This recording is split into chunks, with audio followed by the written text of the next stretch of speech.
this law, I strongly recommend that every NEC paper that comes to cabinet must have that scrutiny. And now it's by law. It was just procedure, handbook Tasolia. And I'm glad it's now law.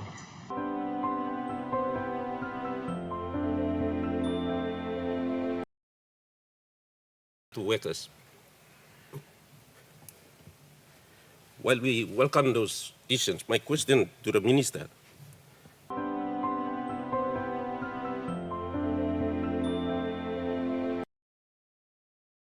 Situations, which is not very good, Mr. Speaker.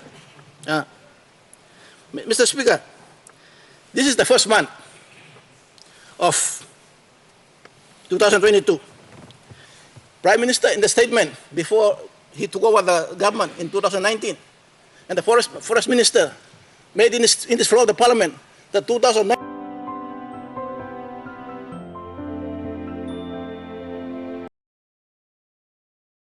The social impact of connecting these roads will be beneficial for everyone. Governor Peters says while the economic impact is significant and favor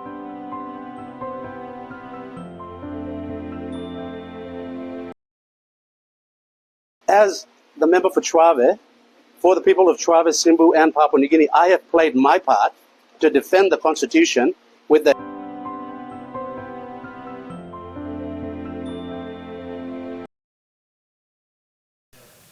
Like number one, we should have a very strong front bench. And that front bench should be performing.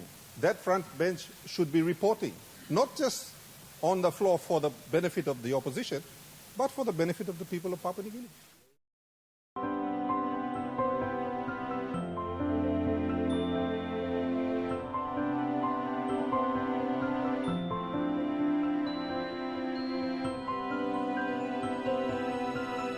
When you decide as leaders that you want James Marape to continue, the Honorable James Marape to continue, vote for him. If you see that there is a need for a change, well, I am there as the alternate. So as I said, I have my own track record. If members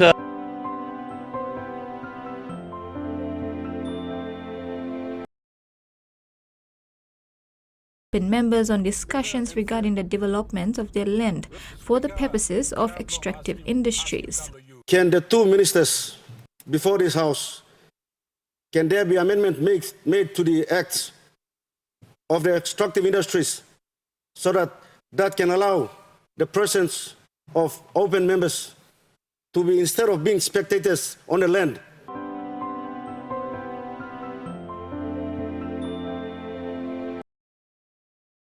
Islands for the 6 years, back then. And then I've been in Parliament now continuously for the last 2-3 terms now. And I can see the changes in my district, what's actually happening with this money. If we spend money where it's supposed to go, there's going to be change in the communities, in our rural districts. MP Atiafa also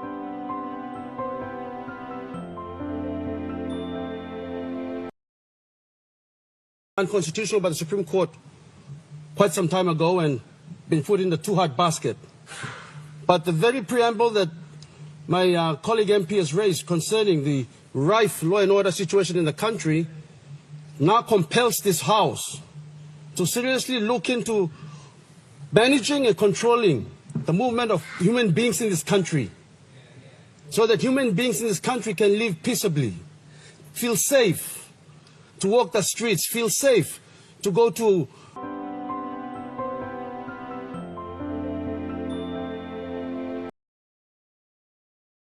at this lovely occasion of the camp of course, the Crown Camp.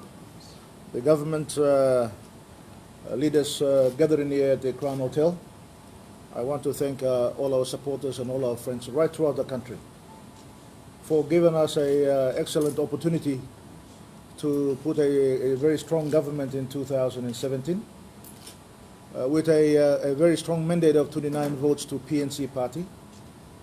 which was able to provide a good level of stability for the country over the past 2 years. The recent movements of members of parliament have indicated that there is a need for a change and people calling for a change. But despite that, PNG still remains a big party with 27 members of parliament. Those who have come and joined us during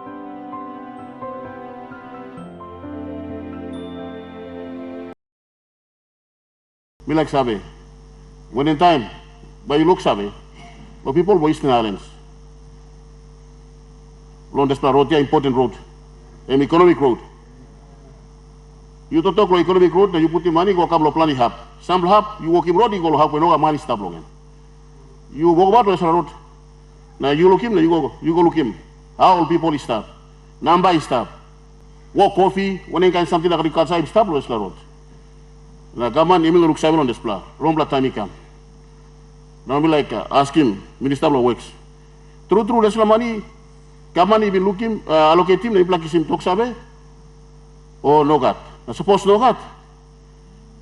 When we send or ask now by no got. Now suppose he got when in time. By this government, I only connect PNG or not program. By look.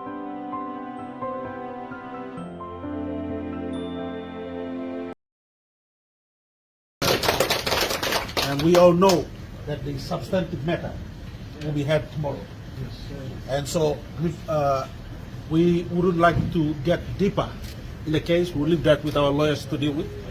But we want to announce to the people of Papua New Guinea that our fight for justice, our fight to make certain that the voice of the majority of Papua New Guineans must be heard. Now, I'd like to say thank you to the five-man bench this morning, the four-man bench. They've ruled on two of the matters, and on both occasions, they've ruled in favor of us. And so with that, I would like to say thank you to Council for standing up to defend our cause and defend the cause of Papua.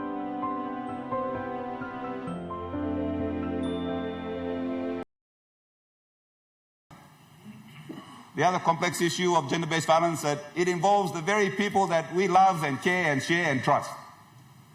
You know, Manro Street Gamna, Bruki House na, Paitimu, or Baravu na, you can Kalabusibim. The very people that raised us, the very people that care for us, the very people that you got married to, had kids with, and Molisa line. It involves them, family. You know, a simple issue. There is not clear. Some criminal broke in your house, namila kalabusimen.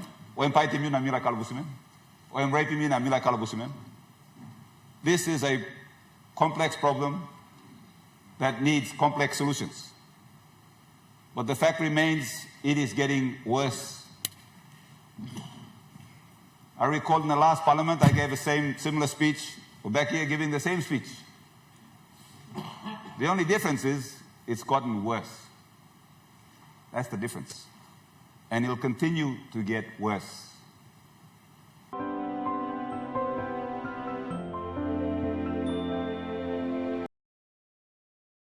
Now, over the time, I only ask you, only respond. We are running on air.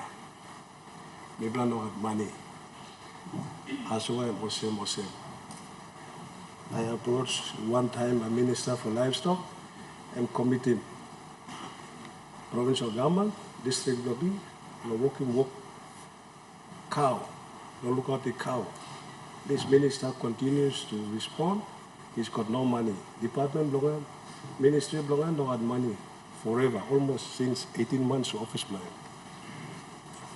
Another minister, all pump to one kind.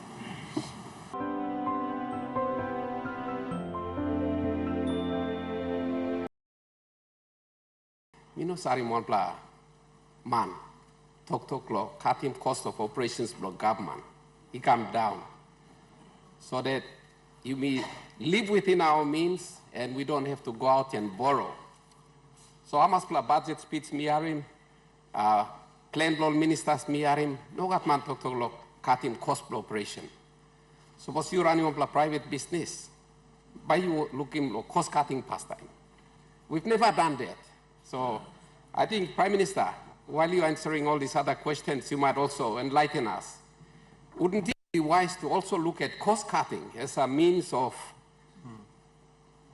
saving ourselves on these skyrocketing debt burdens that we are creating by, which to me sounds to be the easy way out. But it takes somebody with guts to be able to stand up and say, look, let's cut the cost to the overall operation of the government so we don't have to go out and borrow and keep building up our debt stockpile. Thank you.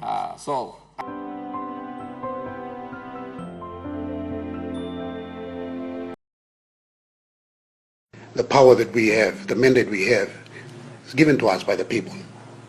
And currently, there seems to be widespread disenchantment on the streets.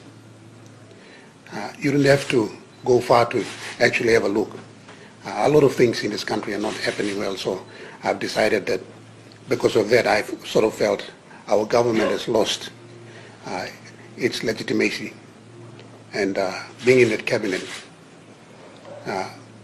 you know, and extending my time in that cabinet would do me no good, and also my people no good. So I've decided to resign from the cabinet, and I've decided to resign from the Mara Barroso government. Like I said, the reasons are many. Institutions of states have been desecrated to a level where now they sort of no longer do their constitution.